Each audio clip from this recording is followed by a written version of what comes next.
أيا طالب العلم قم لا تنم فإن الزمان أيا طالب العلم قم لا تنم الحمد لله نحمده ونستعينه ونستغفره ونعوذ بالله من شرور أنفسنا ومن سيئات أعمالنا من يهده الله فلا مضل له ومن يضلل فلا هادي له وأشهد أن لا إله إلا الله وحده لا شريك له وأشهد أن محمدًا عبده ورسوله يا أيها الذين آمنوا اتقوا الله حق تقاته ولا تموتن إلا وأنتم مسلمون يا أيها الناس اتقوا ربكم الذي خلقكم من نفس واحدة وخلق منها زوجها وبث منهما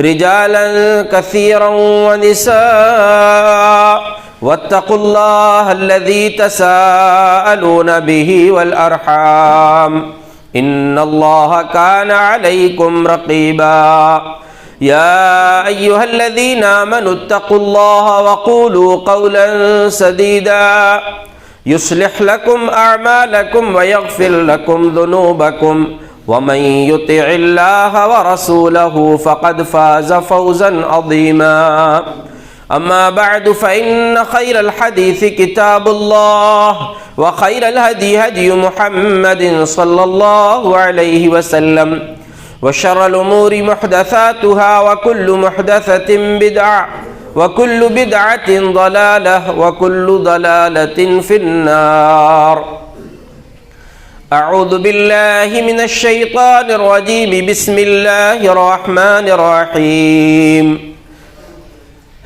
ولله غيب السماوات والأرض وما أمر الساعة إلا كلمح البصر أو هو أقرب إن الله على كل شيء قدير اللهم صل على محمد وعلى آل محمد كما صليت على إبراهيم وعلى آل إبراهيم إنك حميد مجيد اللهم بارك على محمد وعلى آل محمد كما باركت على إبراهيم وعلى آل إبراهيم إنك حميد مجيد رب اشرح لي صدري ويسر لي أمري واحلل عقدة من لساني يفقه قولي اللهم انفعنا بما علمتنا وعلمنا ما ينفعنا وزدنا علما۔ کچھ دنوں سے زلزلے کے جھٹکے کچھ دنوں کے عرصے سے محسوس کیے جا رہے ہیں، اور اب تک جو زلزلے کے جھٹکے آئے، گزشتہ جو جھٹکا محسوس کیا گیا وہ سب سے زیادہ تیز، اس کو ناپا گیا، اس کا اندازہ جو کیا گیا وہ سب سے زیادہ تیز تھا۔ زلزلوں کی آمد یہ اللہ رب العالمین کی قدرت ہے، اور اسی طرح دنیا کا آخری زلزلہ وہ قیامت کا دن ہوگا، جس کے بارے میں اللہ رب العالمین کا فرمان ہے یا ایھا الناس اتقوا ربکم، اے لوگوں اپنے رب سے ڈرو، ان زلزلۃ الساعۃ شیء عظیم، یقیناً قیامت کا زلزلہ بہت بڑی چیز ہے۔ زلزلے سے نقصان جو ہوں گے یا ہو سکتے ہیں، اس سے بچاؤ کی تدبیر کے تعلق سے شاید آپ نے بھی وہ ویڈیوز دیکھے ہوں گے جو ضلع پرشاسن کی طرف سے لوگوں تک پہنچائے گئے ہیں۔ تدبیریں بتائی گئی ہیں کہ جب زلزلے کا جھٹکا محسوس ہو، اپنے آپ کو نقصان سے بچانے کے لیے کیا کرنا، یا جو لوگ نقصان میں پڑ گئے، حادثے کا شکار ہو گئے، ان کی مدد کس طریقے سے کرنا۔ لیکن یہ یاد رکھیں، زلزلے کا معاملہ ایسا ہے جیسے قیامت کے تعلق سے اللہ نے فرمایا، قرآن کریم کی جو آیت میں نے ابھی آپ کے سامنے پڑھی ہے، اللہ نے فرمایا وَلِلَّهِ غَيْبُ السَّمَاوَاتِ وَالْأَرْضِ، اللہ ہی کے پاس آسمانوں اور زمین کے غیب کا علم ہے، کیا حادثہ ہونے والا ہے، کس کا کیا نقصان ہوگا، کیا واقعہ رونما ہونے والا ہے یہ اللہ بہتر جانتا ہے. وما امر الساعۃ الا کلمح البصر. اور لوگوں یہ یاد رکھو قیامت کا معاملہ صرف پلک جھپکنے کے برابر ہے، او ہوا اقرب، بلکہ اس سے بھی کم ہے. پلک جھپکنے میں کتنا وقت لگتا ہے؟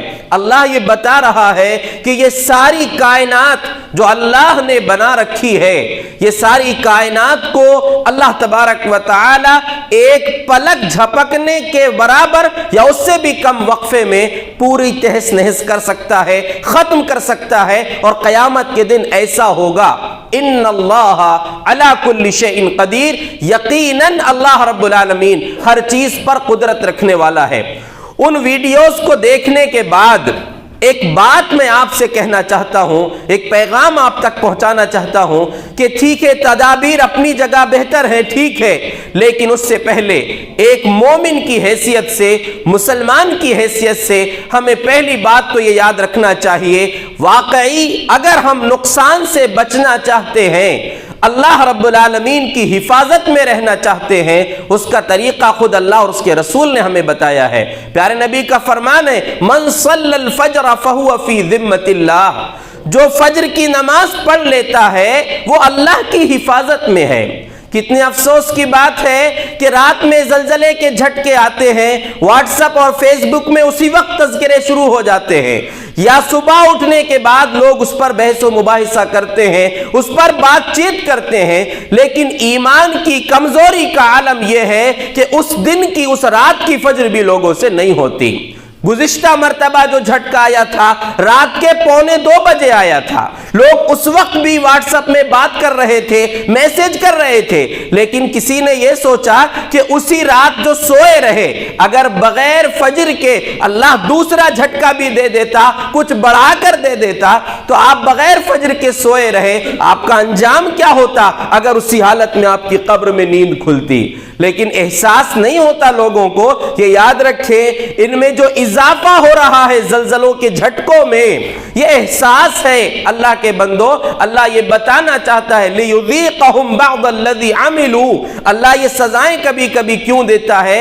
تاکہ کچھ عملوں کی کا بدلہ یا سزا ان کو چکھا دے. لَعَلَّهُمْ يَرْجِعُونَ، تاکہ لوگ اپنی زندگی میں اپنے کرتوتوں سے واپس لوٹ جائیں.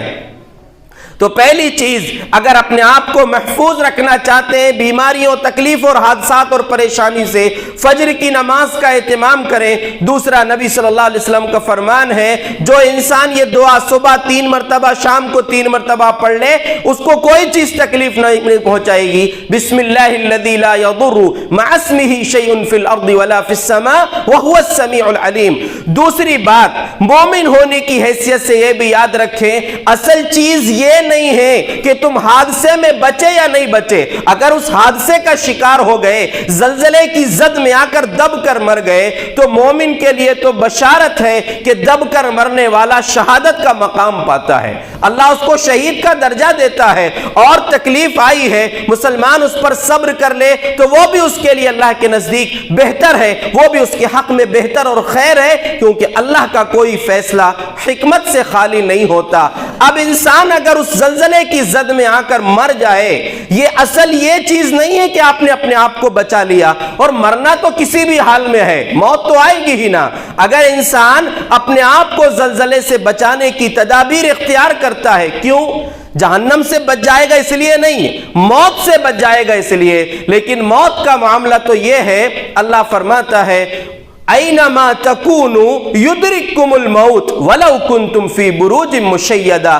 تم جہاں کہیں بھی رہو موت تم کو پکڑ لے گی، چاہے مضبوط قلعوں میں کیوں نہ چھپ جاؤ. تو موت تو یقینی ہے. تو ہمیں یہاں پر جو فکر کرنے کی بات ہے وہ یہ کہ موت کیسی آئی وہ نہیں، مرنے کے بعد آپ نے کیا کیا ہے، مرنے کی بعد کے لیے اپنے آپ نے تیاری کیا کی ہے. کیونکہ عقل مند کون ہے؟ الکیس من دان نفسہ وعمل لما بعد الموت. عقل مند انسان وہ ہے جو اپنی نفس کی فکر کرے اور اپنے مرنے کے بعد کی تیاری کرے. اگر زلزلے کی زد میں آ کر اللہ ہم سب کی حفاظت فرمائے، میں یہ نہیں کہہ رہا ہوں کہ زلزلے میں سب کو نقصان ہو یا لوگوں کو تکلیف پہنچے، بتانا مقصود یہ ہے اگر اس زلزلے کی زد میں آ جاتے ہیں تو زلزلے کے بعد، موت کے بعد کا معاملہ کیا ہے وہ ہماری نظر میں رہنا چاہیے۔ صحیح بخاری میں ایک روایت ہے، ام المومنین عائشہ صدیقہ رضی اللہ عنہا نے فرمایا، پیارے رسول کا فرمان ہے، یغزو جیش الکعبہ فَإِذَا كَانُوا بِبَيْدَاءَ مِنَ الْأَرْضِ يُخْسَفُ بِأَوَّلِهِمْ وَآخِرِهِمْ، کہ قیامت سے پہلے ایسا بھی حادثہ پیش آئے گا کہ ایک لشکر خانہ کعبہ پر حملہ کرے گا، جب وہ لشکر خانہ کعبہ پر حملے کی نیت سے نکلے گا فَإِذَا كَانُوا بِبَيْدَاءَ مِنَ الْأَرْضِ، جب وہ خانہ کعبہ پر حملے کی نیت سے نکلا ہوا لشکر بیدا نامی جگہ پر پہنچے گا، اس مقام پر پہنچے گا، ان کے سارے لوگوں کو، اس علاقے میں جتنے لوگ ہوں گے، بِأَوَّلِهِمْ وَآخِرِهِمْ، شروع سے لے کر آخر تک سب کو اللہ رب العالمین دھسا دے گا، سب کو زمین میں دھسا دیا جائے گا۔ ام المومنین فرماتی ہیں، میں نے پوچھا اللہ کے رسول، کیف یخسف بِأَوَّلِهِمْ وَآخِرِهِمْ وَفِيهِمْ أَسْوَاقُهُمْ وَمَنْ لَيْسَ مِنْهُمْ، اللہ کے رسول ایسا کیوں ہوگا کہ شروع سے لے کر آخر تک سب کو دھسا دیا جائے گا، جبکہ اس علاقے میں بازار بھی ہوں گے، دکانیں بھی ہوں گی، وہاں ایسے لوگ بھی ہوں گے جو اس لشکر میں شریک نہیں ہوں گے؟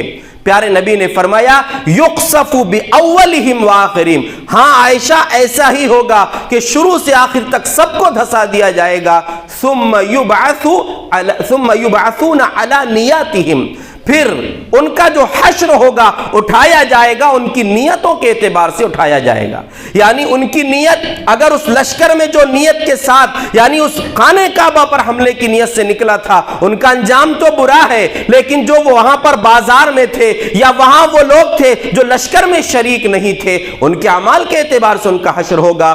حادثے کا شکار ہو کر مر گئے، یہ اصل چیز نہیں ہے بچے کہ نہیں بچے، مرنے کے بعد آپ کی تیاری کیا ہے، آپ گھر میں جو تھے آپ کا معاملہ کیا تھا، آپ کی زندگی کیسی گزر رہی تھی، وہ اصل چیز ہے۔ اور یہ یاد رکھیں، یہی زلزلوں کی آخری کڑی جو ہوگی وہ قیامت کا زلزلہ ہوگا، اور ایک لمحے کے برابر کا معاملہ ہوگا قیامت کا واقعہ، اور قیامت کو کئی انداز میں اللہ رب العالمین نے قرآن کریم میں بیان فرمایا ہے، اس کی ہولناکی کو بیان کیا ہے، اور پیارے رسول صلی اللہ علیہ وسلم کا فرمان ہے، من سرہ ان ينظر الى یوم القیامت کأنہ نظر عین، کأنہ رأی عین، اگر کوئی انسان ابھی دنیا میں قیامت کو اپنی آنکھوں سے دیکھنا چاہتا ہے تو وہ 3 سورتوں کی تلاوت کر لے، سورہ تکویر، سورہ انفطار، سورہ انشقاق، یہ اما پارے کی 3 صورتیں ہیں، آخری پارے کی، ان کا ترجمہ پڑھیے، ان کو سمجھیے کہ اس میں قیامت کے کیسے بھیانک مناظر کو اللہ رب العالمین نے بیان فرمایا ہے۔ اب یہ دوسرا پہلو، پہلی چیز تو ہم کو یہ یاد رکھنا ہے ہماری زندگی کیسی گزر رہی ہے، دوسری چیز جب قیامت کا دن ہوگا جہاں کوئی کسی کی پرواہ نہیں کرے گا، اس قیامت کے تعلق سے ہمیں نبی اکرم صلی اللہ علیہ وسلم کے ایک جواب کا اپنے دل میں خیال رکھنا چاہیے، اپنے سامنے اس کو آئینہ بنا کر رکھنا چاہیے۔ قرآن میں بھی اللہ نے ذکر کیا کہ لوگ قیامت کے بارے میں آپ سے پوچھتے ہیں، لیکن قرآن میں صرف ایک جواب ہے، قل انما علمها عند ربی، اے نبی آپ لوگوں سے یہ کہہ دو کہ اس کا علم اللہ کو ہے، مجھے نہیں معلوم قیامت کب آئے گی۔ حدیث میں بھی اس کا تذکرہ ہے، 3 قسم کے جواب ہیں۔ ایک سوال تو جبرائیل امین نے کیے تھے جو انسانی شکل میں پیارے نبی کے پاس آئے تھے، صحابہ کی موجودگی میں کچھ سوالات کیے تھے، ان میں سے ایک سوال تھا متی الساعہ، اے محمد صلی اللہ علیہ وسلم قیامت کب آئے گی؟ تو آپ نے بڑا خوبصورت جواب دیا تھا، مل مسئول عنہا بعلم من السائل، پوچھنے والے سے زیادہ جس سے پوچھا جا رہا ہے اس کو بھی علم نہیں ہے۔ پیارے نبی کو سمجھ میں آیا تھا کہ یہ انسانی شکل میں جبرائیل ہے، اسی لیے کہا کہ جبرائیل پوچھ تو تم رہے ہو لیکن تم سے زیادہ مجھ کو بھی نہیں معلوم، یعنی نہ تم کو معلوم نہ مجھ کو معلوم، اللہ کو اس کا علم ہے۔